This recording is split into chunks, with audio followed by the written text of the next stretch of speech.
오늘 읽은 본문 말씀은 하나님께서 부살렐이라는 사람에게 언약궤를 만들게 하시고 또 상을 만들게 하시고 등잔대를 만들게 하시고 분향할 제단을 만들게 하십니다.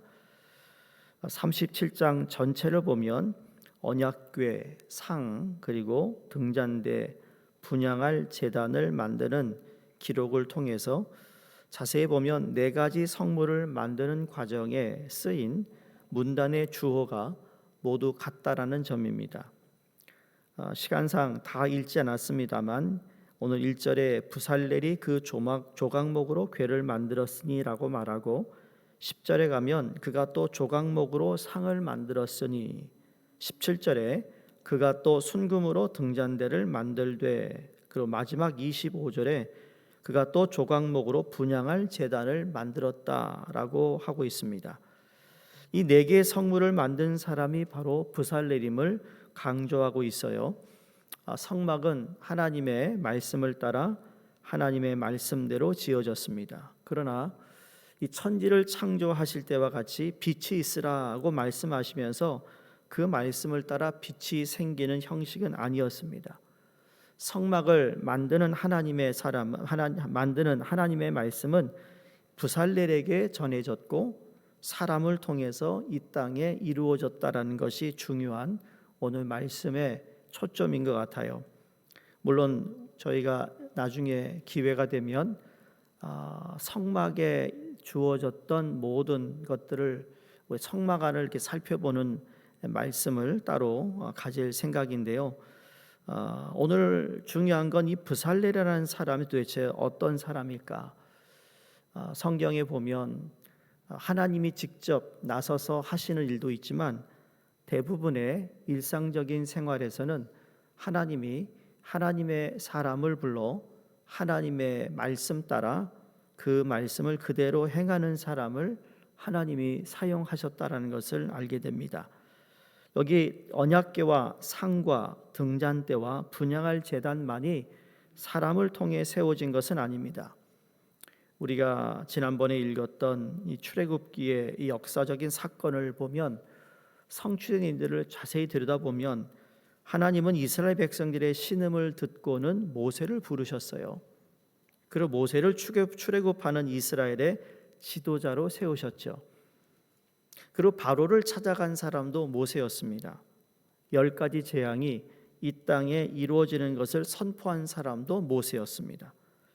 모세가 그의 지팡이를 홍해 앞에 높이 들어 올렸더니 바람이 불어와 이 홍해를 갈라 그 홍해길을 메마른 땅으로 걷게 하셨습니다. 모세가 반석을 쳤을 때 거기서 물이 나왔습니다.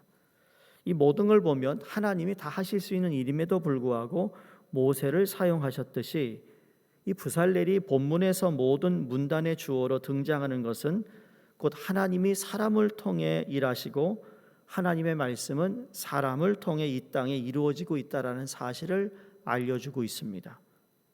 이 사실은 하나님과 사람의 특별한 관계성을 나타내기도 합니다. 오늘 본문에서 언약궤, 상, 등잔대, 분향할 제단을 만드는 부살렐은 이성과 지성과 감성을 모두 가진 사람이에요. 자신의 생각과 삶이 있는 사람이라는 겁니다. 세상을 살아가면서 믿는 사람이나 믿지 않는 사람이나 생각하지 않고 그냥 살아가는 사람은 없을 겁니다. 그러하기에 우리는 부살렐이 로봇과 같이 정해진 설계도를 따라서 기계적으로 성막을 만들었다고 상상할 수가 없다라는 것이에요. 36절 1절에도 언급됐지만 부살렐에게는 지혜와 총명을 하나님이 부어주십니다. 인간됨을 제거하신 것이 아니라 오히려 인간의 지혜와 총명이 절정에 이르게 하셨다라는 거죠. 이러한 인간됨을 통해 하나님이 성막을 완성하셨습니다. 여러분, 이 기계라는 건 설계를 따라 정해진 길과 모습으로 반응합니다. 특별히 21세기를 사는 저희들, 우리가 쓰는 핸드폰에 정확하게 입력을 해야, 주소를 입력해야 그 주소 앞으로 우리를 이 지도가 인도하잖아요. 그래서 정해진 대로만 가게 돼 있어요. 그게 기계입니다. 근데 인간은 그렇지 않아요. 생각하고 질문하고 뜻을 헤아리는 것이 인간입니다. 하나님께서 인간을 사용하신다는 것은 우리의 생각도 필요하고 때로는 하나님께 질문도 합니다. 그럼에도 불구하고 하나님의 뜻을 헤아리려고 하는 인간의 모습을 하나님께서 귀하게 여기신다는 거예요. 하나님의 말씀은 기계적인 순종을 통해서 성취되지 않습니다. 그래서 하나님이 순종하라고 강요하지 않습니다. 우리를 그냥 로봇처럼 우리를 움직이시지 않는다라는 거죠. 왜냐하면 생각하고 질문하고 뜻을 헤아리는 인간을 하나님께서 아시기 때문이에요. 신앙생활할 때 우리가 생각을 하며 신앙생활할 필요가 있고요. 우리가 때로는 신앙생활하면서 여러 가지 의문이 들어 하나님께 질문하기도 합니다. 그걸 하나님께서 하지 말라고 한 것이 아니라 우리를 그렇게 만드셨으니까 질문해보고 또 질문해보고 거기서 답을 얻었을 때 내게 오는 감사도 있고 기쁨이고 그 만족이 있듯이 또 우리가 그렇게 질문해서 우리가 답을 얻지 못하지만 그러나 그럼에도 불구하고 하나님의 큰 그림 안에서 내가 어떠한 존재임을 다시 깨달아 하나님의 뜻을 헤아릴 수 있는 그러한 모습을 하나님께서 여러분 우리를 무시하거나 우리에게 너 왜 질문하니 그런 하나님이 아니라는 겁니다. 저는 여러분이 신앙생활하면서 하나님 앞에 질문하고 질문해서 말씀을 좀 캐 읽기도 하고 하나님께 좀 더 시간을 들여 기도도 하기도 하고 그랬으면 좋겠습니다. 부살렐이 성막을 지으신 하나님의 뜻을 다 알지 못했지만 그가 조각목을 자르고 붙이고 다시 그곳에 채를 붙이면서 그는 성막을 만드시는 하나님의 마음을 생각했을 것입니다. 또 질문했을 것입니다. 그리고 그 뜻을 헤아렸을 것이라고 생각합니다. 그에게 주어진 지혜와 총명은 기계적으로 일을 하는 데 필요한 것이 아니라 이 일을 허락하신 하나님의 뜻을 생각하고 질문하고 헤아리는 과정에 필요한 것이었다라는 거예요. 이러할 때 인간의 노동은 단지 반복적인 힘의 사용이 아니라 나를 향하신 하나님의 뜻과 우리 공동체를 향한 하나님의 뜻을 헤아리는 통로가 된다는 것입니다. 그러하기에 참된 신앙은 기계적인 순종이 아니라 하나님이 주신 우리의 이성과 지성과 감성과 지혜와 총명을 따라 나를 향한 하나님의 말씀을 생각하게 하고 질문하게 하고 헤아리는 과정에 있다라는 거예요. 우리가 하나님의 큰 뜻을 알고 있지만 그러나 우리 삶에 벌어지는 자그마한 일들, 사건들 우리가 왜 이런 일이 벌어지는지 알 수 없습니다. 때로는 묻습니다. 내가 뭘 잘못했나? 뭘 내가 실수했지? 왜 저 사람은 나에게 이렇게 대할까? 왜 이런 예상치 않은 일들이 벌어지는 걸까? 이런 질문을 하는 가운데 우리는 하나님을 바라보고 하나님의 말씀을 묵상하는 가운데서 하나님께서 우리에게 주시는 믿음, 확신을 갖게 된다는 것이죠. 여러분 우리가 가는 길을 다 알아서 가는 거 아니잖아요. 다 모르지만 가는 거예요. 그게 순종이라는 거죠. 오늘도 하나님의 말씀은 부살렐과 같은 사람을 통해서 이 땅에 이루어지고 있다고 믿습니다. 정의를 강같이 흐르게 하라는 하나님의 말씀을 교회에서 아무리 말이 손이 친다 해도 이 땅에 이루어질 리 없습니다. 오직 그 말씀을 받아 나의 일터와 가정과 나라에서 정의를 선택하고 정의를 외치고 정의를 위해 희생을 감수하는 사람들을 통해 하나님의 정의가 이 땅에 이루어지는 겁니다. 나는 그 정의를 행하지 않으면서 정의롭게 하라고 말하는 그 말은 모순이라는 거죠. 나는 하나님 말씀을 따라 살지 못하면서 하나님 말씀대로 살아라고 얘기하는 것 누가 그거를 따르겠어요? 그러나 우리가 모든 답을 가지고 있지 않지만 그럼에도 불구하고 하나님이 어떠한 말씀을 가지고 우리에게 주시든 여러분 그 말씀을 담아낼 수 있는 삶을 하나님께서 우리에게 원하고 있다는 것을 깨달아야 된다는 거예요. 그렇다면 이제 우리 삶의 터전인 가정과 일터와 지금 우리가 살고 있는 이 나라의 현실 가운데 또 우리가 속한 이 교회에 어떻게 하나님의 말씀을 이룰까?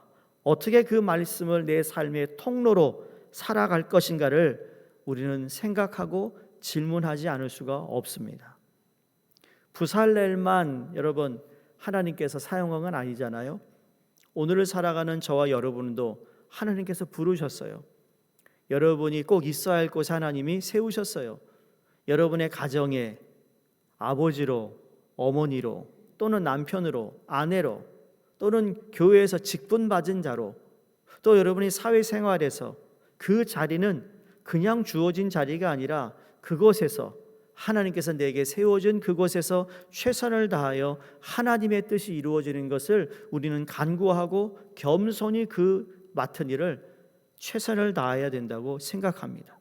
더더욱 교회 안에서는 더 그렇죠. 여러분, 교회에서 팔짱 끼고 뒷자리에 앉아 있는 것, 그게 성도의 삶은 아니라는 것을 우리는 알고 있습니다. 그렇다면 나뿐만 아니라 함께 교회를 세워가는, 함께 하나님 나라를 일구어가는 데 있어서 나 혼자 하는 것이 아니라 누군가와 함께 동역하여 협력하여 하나님의 일을 일구어갈 수 있다면 얼마나 더 아름다운 교회가 되어 있으며 하나님의 나라를 이루어가는데 우리가 쓰임받는다는 것이 그만큼 중요하다는 겁니다. 내가 어디 소속됐는데요, 아무도 나를 알아주지 않는다면 여러분, 그것처럼 거기 왜 내가 소속해야 될까? 내가 이 교회를 다니고 있는데 아무도 나를 신경 쓰지 않는다면 여러분, 그 교회를 왜 다니고 싶겠어요? 그러나 누군가가 손을 내밀고, 누군가가 말을 걷고, 누군가가 위로해주고, 누군가가 힘이 되어주고 격려가 되어준다면 여러분, 붙지 말라 해도 붙습니다. 기억 안 나세요? 옛날에 어렸을 때 기억해요. 남자아이들이 모이면 뭐 하는 줄 아세요? 뭐 했죠? 다방구 했습니다. 다방구. 기억하세요? 다방구. 전봇대 하나 딱 세워놓고 잡히면 거기 계속 지어갑니다. 그런데 저 상대편에서 숨어가지고 뛰어가가지고 딱 손치면 다 풀립니다. 그런 거. 오징어 게임에서만 보는 게 아니라 우리가 한번 해야 할 것 같아요. 교회에서 다방구를 하든지. 예? 그래가지고 이 두 패로 나눠가지고 말이야 한번 놀아보자고요. 서로가 얼마나. 근데 그 한 사람이 그 모든 잡힌 친구를 다 풀어주는 게임이잖아요. 여러분들은 성경만 읽었고 공부만 하셨고 열심히 일하셨죠. 그 다방구를 모르시는 것 같아. 어떻게 저보다 모르세요? 왜? 예? 한번 놀자고요. 그래서 누군가가 나를 위해 저렇게 열심히 뛰어다니고 누군가가 나를 불러줘서 함께 이 일에 동참시킬 수, 이건 하나님 일에 동참시키는 거니까 얼마나 귀한 거냐고요. 하나님께서 평생 영원히 잊지 않는 하나님의 말씀대로 쓰임받아 부름받아 하나님께서 나를 사용하셨다라는 것에 대한 감사한 마음, 때가 참에 마침내 부르신 그곳에서 말씀을 따라 삶을 일구어가는 부살렐이 될 때 저와 여러분의 삶의 자리 역시 이 시대에 하나님의 뜻을 드러내는 증인이 될 것이고 하나님의 뜻이 이루어지는 통로가 될 줄로 믿습니다. 오늘도 부살렐과 같은 삶을 우리가 살고 있다는 것을 잊지 마시고 부름을 받았고 내게 주어진 삶에서 최선을 다하며 모든 답을 알고 있지 않지만 하나님께 물어가며 그러나 여전히 하나님의 뜻을 헤아리는 우리 모두가 되기를 주의 이름으로 축원드립니다. 하나님 아버지, 하나님의 말씀이 부살렐을 통해서 이 땅에 이루어지는 모습을 봅니다.